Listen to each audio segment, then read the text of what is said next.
Hello guys, good morning. Happy Saturday everyone. Mauni ang akong mga alaga guys. Ang akong mga rose. Rose na sad ang mga namuha karon oh. Pero nindot jud siya guys oh. Super perfect talaga ang kaniyang kanina lanta na siya oh. Ang tanggal na ang iyahang buwak. Pero nice good siya guys. Mut baya ni siya. Umot ni nya mo nga rita sa akong ubos kana duha na siya nga rose ug kana o di ba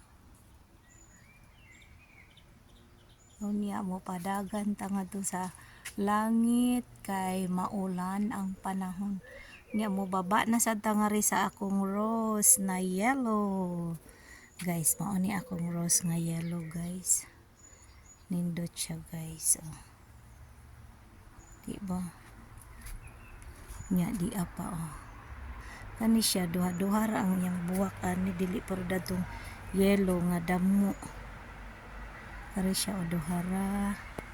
Ug kana iyang buwak. Hakog na siya buwak guys. Nya di apod tay fuchsia pink nga rose. O di ba? Wala ang akong mga alagang mga rose guys. Nya di ay pula oh. Pula na siya guys. Nagmay pero damo siya og bulak. Musilingan damo sad sila rose. Og musod ta nga tupadong kay moadto ta sa atubang.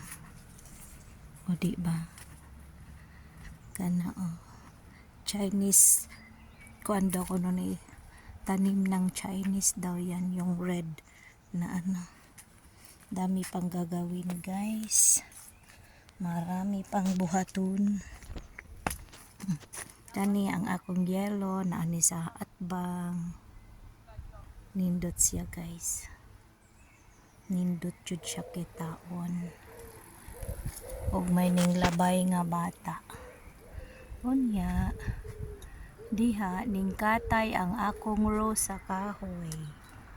Nag wild baya na siya guys oh. Ang rose pino na siya og buwak.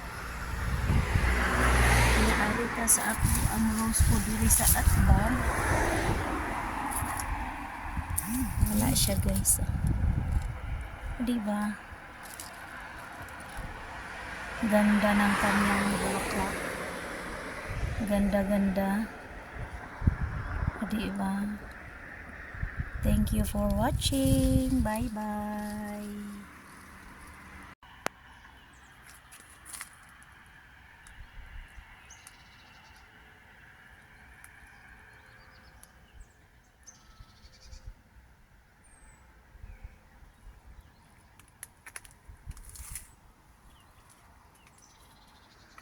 Napay buwan nga to guys. Oh.